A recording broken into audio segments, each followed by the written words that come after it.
Troy is one of those, like, he one of them type of, he wake up, eat, sleep, shit, this drill. Nearly 4 years after his death in a fatal shooting in Atlanta, Davon Daquan Bennett, better known as King Von, remains a significant figure in the rap world.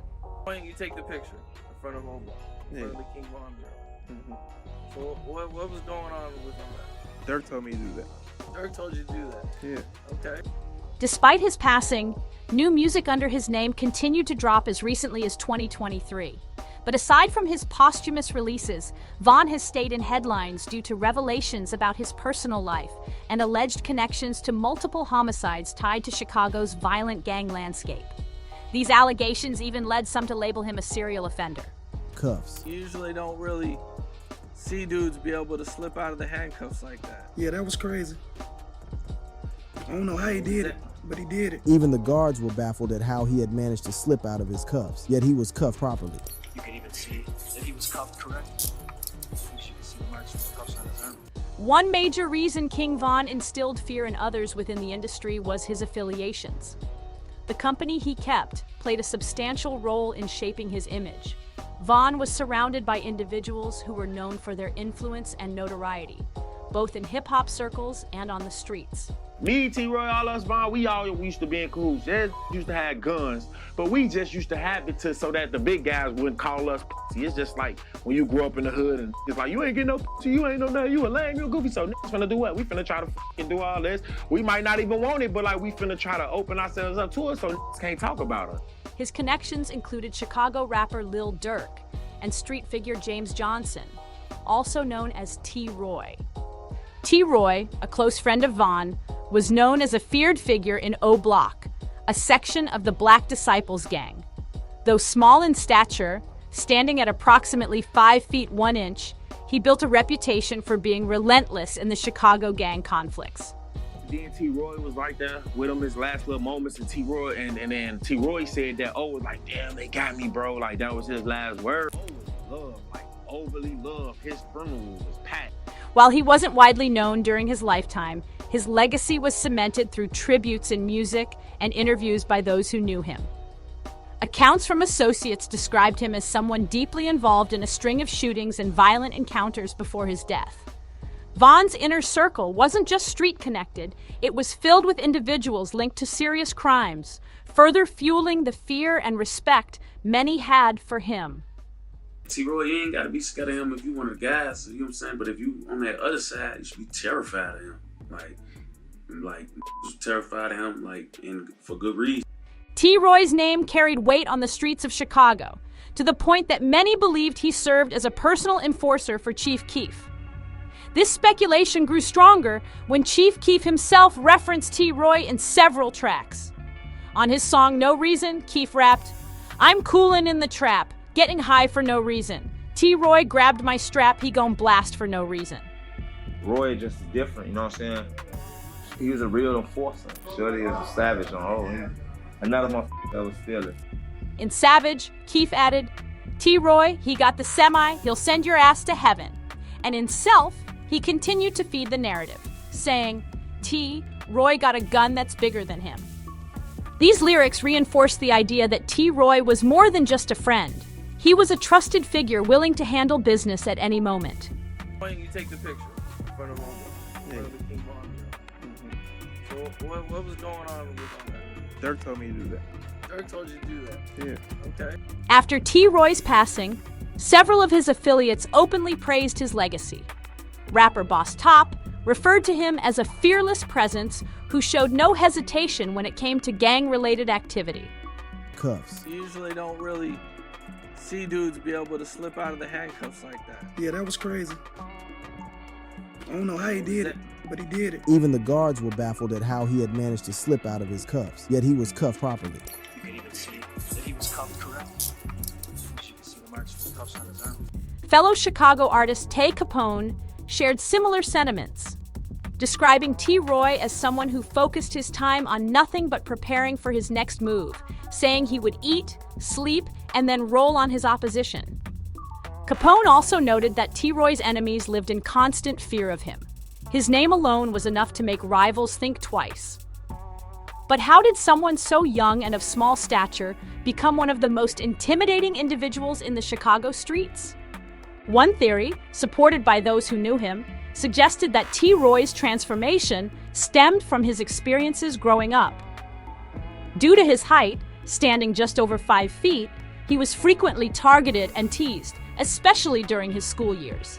That constant bullying and ridicule reportedly hardened him, pushing him toward the streets in search of respect, power, and retaliation. Over time, this determination led T. Roy to become one of O Block's most feared figures, earning a reputation that would endure long after his death. Struggling with the constant ridicule he received due to his short stature, T. Roy decided to protect himself in the one way the streets respected. He armed up. Determined not to be targeted again, he didn't just carry any weapon. He made it a point to secure the biggest and most intimidating firearm he could find, making sure anyone who crossed him understood the consequences. But according to some close to him, T. Roy's transformation into one of Chicago's most feared shooters wasn't solely due to bullying. The real turning point, they say, came after he witnessed a traumatic event that would alter the trajectory of his life forever. On August 10, 2011, at around 11 p.m., a tragic incident shook the streets of Chicago. Odee Perry, a respected and beloved member of the WX City Gang, was gunned down while riding his bicycle near the 6,400 block of South Martin Luther King Drive. It was a quiet night, but that silence was shattered when, according to witnesses, a suspect with dreadlocks approached Perry, pulled out a firearm, and fired several shots at close range. 2 individuals were reportedly seen fleeing the scene, jumping into a waiting car that sped off. Odee was left on the street, critically wounded and bleeding. Before help could arrive, T. Roy, who had been close to Odee since childhood, held his friend in his arms. Former O Block member Jay Hood later revealed that Perry's final words to T. Roy were simply, "They got me, bro." Odee Perry's death sent shockwaves through the community. He wasn't just another casualty in the ongoing gang violence, he was a local legend, admired by many within Parkway Gardens. His murder would mark a turning point for the neighborhood. In tribute to their fallen friend, members of the WX City Gang renamed themselves O Block, forever honoring his legacy. The funeral was packed with mourners. For many, it was the first time they had experienced the death of such a revered figure at the hands of a rival gang. But for T. Roy, it was personal. That moment, watching his friend fade in his arms, ignited a fire in him. From that day forward, those close to the situation say T. Roy committed himself to avenging Odee Perry's death by any means necessary. The death of Odee Perry sent shockwaves through Parkway Gardens, but no one appeared more affected than the young man who had cradled him in his final moments, T. Roy. What started as horror at seeing a local legend bleed out quickly turned into a cold, determined resolve. According to those who knew him, something shifted in T. Roy that night. That trauma, that pain, became the fuel for a darker path. Former O Block member Jay Hood later revealed that the loss didn't just sadden T. Roy, it completely transformed him. Having been present for Odee's last breath seemed to mark a line in the sand. From that moment, there was no turning back. The sentiment on the streets was clear. Odee's death would not go unanswered. Before the tragic loss, T. Roy was not a major figure in street violence. Though he carried a weapon, those close to him described it as more about survival and peer pressure than aggression. The older gang members often teased the younger ones, pushing them to prove themselves. But following Odee's murder, what had been reluctant participation turned into active vengeance. That's when T. Roy began what many would later call a reign of terror. No longer passive, he became known for sliding on his rivals at every opportunity. And unlike others who stayed silent, he made it loud and clear online, posting threats, taunts, and warnings. His social media presence became infamous for its boldness, with messages that showed just how committed he was to retaliating for Odee. Among his most talked about victims were Boss Trell and Lil Doc. On January 8, 2013, T-Roy, King Von, and 2 other associates piled into a Chevrolet Impala and rolled through enemy territory, specifically the area around 63rd and St. Lawrence. That evening, Marlon Monroe, also known as Lil Doc, had been helping his aunt by painting her building. After hours of labor, he went out to grab a drink from a nearby store, but he never made it back.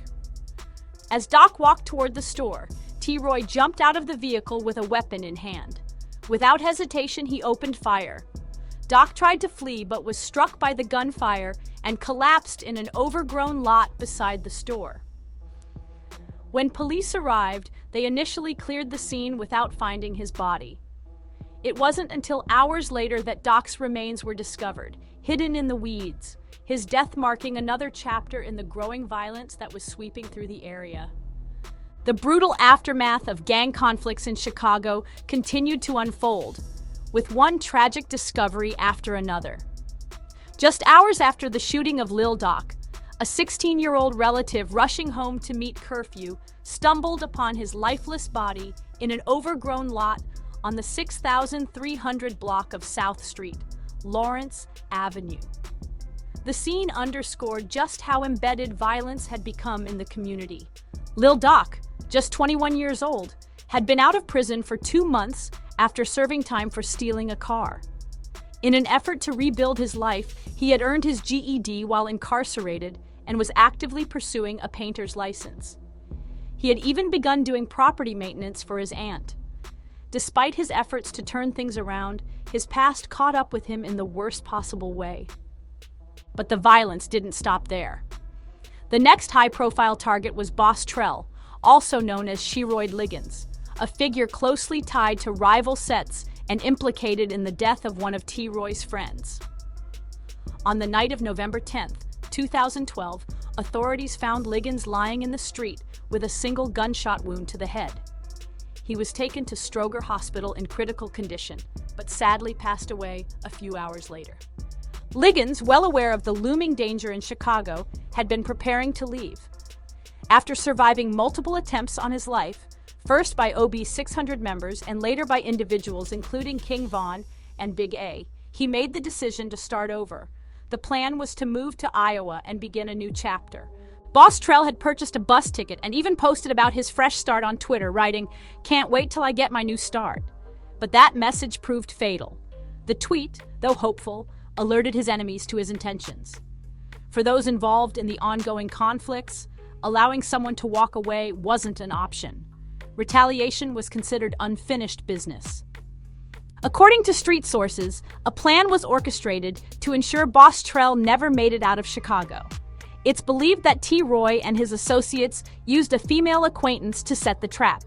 She allegedly arranged to meet with Trell the day before his planned departure, luring him out under false pretenses. That decision would be his last. Inside the store on 71st Street, T-Roy stood in one of the aisles, locked in casual conversation with his associate, unaware that his enemies were just moments away. Outside, TB and Can't Get Right moved with purpose, eyes scanning for their target. When T-Roy stepped out onto the street, he was ambushed. Shots rang out, striking him fatally. The news of his death spread rapidly through the neighborhood and across social media. For many in O-Block, it was a devastating blow. T-Roy had become a symbol of retaliation, fearlessness, and loyalty to his set. But in the end, the same street lifestyle that elevated him in the eyes of his crew became the force that claimed his life. The circumstances of his death would become another dark chapter in Chicago's long-running cycle of gang retaliation. And for King Von, who would rise to fame shortly after, it would be yet another loss that shaped his music, his path, and his mindset. The story of T-Roy, Odee Perry, and King Von shows the deep consequences of gang life, where legacy is defined not just by records and accolades, but by who survives the longest in a never-ending war. Let us know in the comments, what do you think about how T-Roy's story shaped the rise of King Von and the O-Block legacy?